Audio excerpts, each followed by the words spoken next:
Today I messed up when I argued with my boss. So let's just say, I was fired today from my job due to remarks I made at an employee meeting. The remark was made in regards to the Department of Corrections requesting the hospital to disable prisoner-patient portals.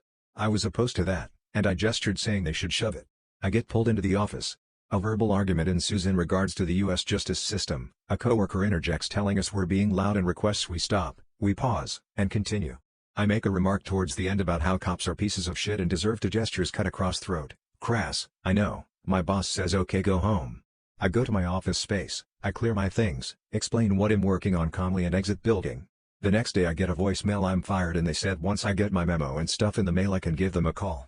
I call and leave a voicemail requesting to talk about it. No response. However, I get a knock on my door, and it's the police. Oh boy.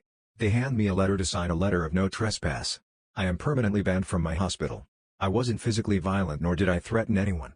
However, my words were taken quite seriously. I'll be honest, I had a shit day, but it makes for a silly time. I guess I gotta change doctors now.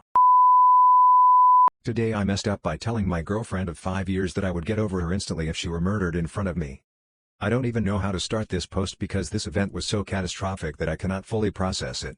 Just to clear things up, I adore my girlfriend and probably would not be around if not for her. I love her more than anything. The only reason she isn't my wife is because we started dating very young, and are only 20 now. My girlfriend, my brother, and I were watching a movie, in which a man has his throat cut in front of his wife, and he dies in front of her. Super sad scene, right? During this scene, my beautiful, lovely, angel of a girlfriend, said if you died in front of me like this, it'd actually never recover. The idea of us in that situation broke my heart, so I tried to say if that happened to me, it'd live as a joke. Like, if I had my throat cut, it'd simply live. I'm built different like that. What I actually said was if this happened to us, it'd get over it, and I didn't fucking realize my catastrophic error until, after a good 30 seconds of silence, I turned around to see both my girlfriend and my brother staring at me with their jaws nearly on the floor and tears streaming down my girlfriend's face. Took another 30 for me to fully realize what I just said, and I almost started crying too, trying to explain what I actually meant. My girlfriend realized what I meant and understands I misspoke, but good lord. Jesus Christ. I don't think I will ever live this down. Today I messed up by sitting at the bottom of a lake.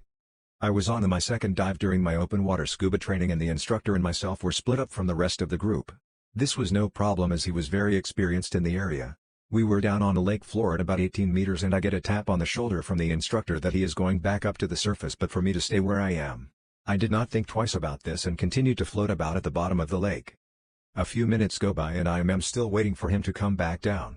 It is important to know that if you find yourself lost or alone while diving, then after a minute you should surface until you find someone. Anyway, it has now been about 5 minutes and I am debating if to go up or not, as I was told to stay down at the bottom. I start to hear a funny noise coming up from above me and assume it is just a boat or noise from within the water. Eventually I start to ascend as I realize this is not normal to be left alone for so long. As I am coming up, the noise is getting louder and I realize that it is shouting and screaming from the surface. My instructor's suit was having issues and was not allowing air to be released from his suit to go back down. He was screaming and shouting for lifeguards and other divers as I was chilling on the floor of the lake with not a worry in my mind. Today I messed up by trying to download Pokemon Go. I had been dating my M33, then fiancé, F35, for 7 years. We had our share of ups and downs and have a 9-year-old son, 6 at the time, that we both love very much. I don't socialize a ton and wanted to create a Pokemon Go account under her email address so I could send and receive gifts to myself. I asked if I could use her phone for a moment to complete the download and she said yes. When I opened her email, the very top email she had was a confirmation and copy of a post she made on Reddit, asking you all for advice. Wait for it. On if she should break up with me.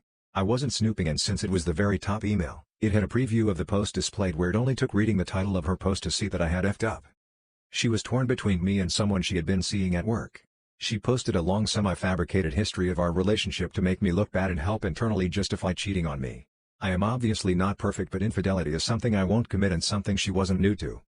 When I confronted her, she immediately left to her mother's house and sent me an email to break up that night. An email?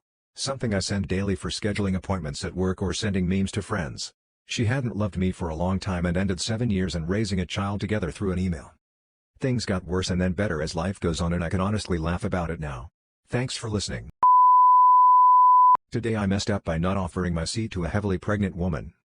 Once, I was on a packed train, sitting on a little fold-out seat. At one point, a woman stood in front of me. I noticed her but only her presence. She seemed annoyed at something, but since I'm a paranoid person, I sort of put it down to my social anxiety. Everything was normal until she turned slightly to the side, right at the end of the journey. She was heavily pregnant, but only forwards. Her pregnancy was entirely undetectable from the front. Everyone in the carriage must have thought I was an absolute dick. The minute I noticed, I profusely apologized, explained and offered my seat, but by then it was way too late. I feel awful about it even now.